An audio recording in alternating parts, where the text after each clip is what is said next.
As a result, I will step down as president at noon tomorrow. In this office, Vice President Ford will be sworn in as president at that hour. With those comments, Richard Nixon became the first, and so far, the only president to resign. Continue watching as we examine the aftermath of the Watergate Scandal and if it truly helped the people of America. Arrests. Yes. Watergate. On June 17, 1972, several people were apprehended for breaking into the Democratic National Committee office located in the Watergate complex in Washington, District of Columbia.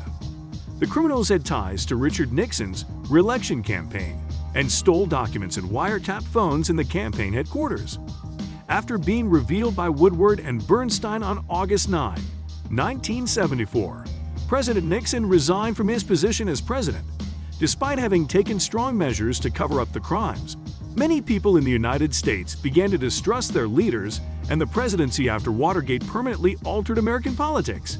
In the Watergate building, Nixon was brought down by the cover-up. He tried to stop the FBI investigation. He agreed to pay hush money to the burglars. He obstructed justice, and he lied and lied. What did this unexpected event lead to in American politics?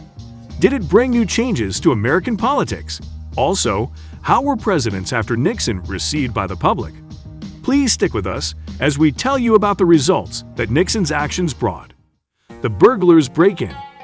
The adversarial nature of the political environment at the time served as the impetus for the break-in at Watergate. The United States was involved in the Vietnam War and was highly divided by the time that Republican President Richard M. Nixon was competing for re-election in 1972. Subscribe to our channel to learn about past and even current shocking events that you had no idea happened. Therefore, a vigorous presidential campaign appeared to be absolutely necessary to the president and several of his most important advisors. Their aggressive strategies included conduct that ultimately turned out to be unlawful spying. In May of 1972, evidence would later show that members of Nixon's committee to re-elect the president, also known derisively as CREEP, broke into the Watergate headquarters of the Democratic National Committee, stole copies of top-secret documents, and bugged the office's phones. These events took place at the Democratic National Committee headquarters in Watergate. Results. Based on discussions with congressional and other leaders, I have concluded that, as a result of the Watergate scandal, I may not have the support of Congress that I believe is required to back the difficult decisions and carry out the duties of this office in the manner that is required by the nation's interests. I've never been one to give up. Leaving office before the end of my term offends every instinct in my body. But as president, I must prioritize America's interests. Nixon added. President Nixon leaving office, however, stemmed not so much from a lack of legislative support, though that was a contributing factor, as it did from what is without a doubt history's most open examination of the American presidency. Richard Nixon's secret White House recordings, discovered during the Watergate proceedings in the Senate, revealed the truth about the Nixon presidency and about Richard Nixon himself.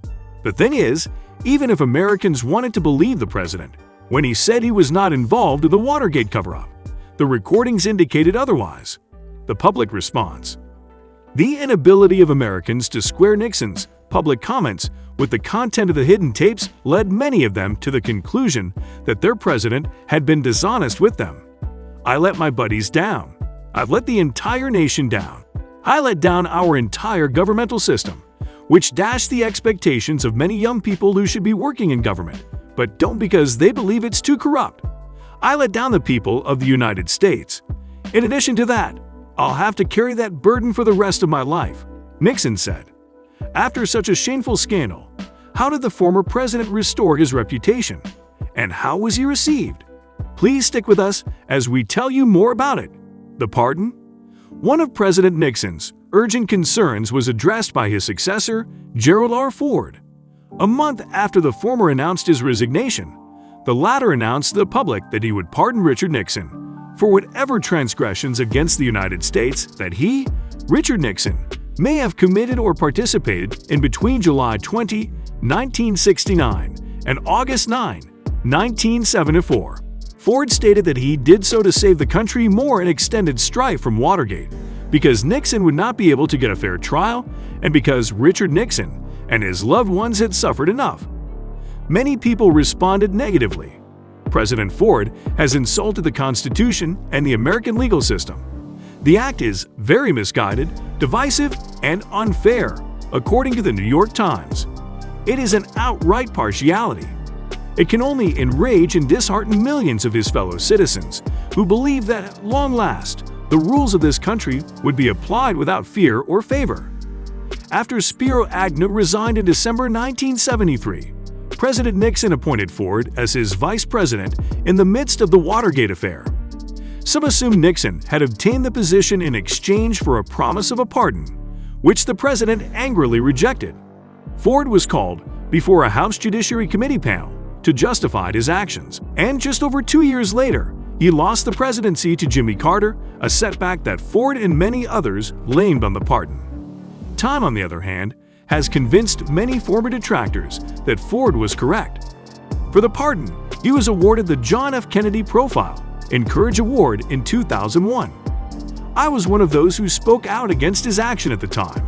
Senator Edward Kennedy said, "However, time has a way of clarifying past events, and we now see that President Ford was correct. His bravery and devotion to our country allowed us to begin the healing process and put the Watergate tragedy behind us. He richly deserves this honor, and we are proud of him." Repairing his reputation. With no legal implications, the former President Nixon went out to repair himself and his reputation, hoping to become a new Nixon one final time. In one instance, his 1977 television interviews with journalist David Frost, as well as the 1978 release of RN, The Memoirs of Richard Nixon, allowed him to convey his side of the Watergate tale. By 1980, he was residing in the New York City region and making use of the numerous possibilities to express his views on world affairs.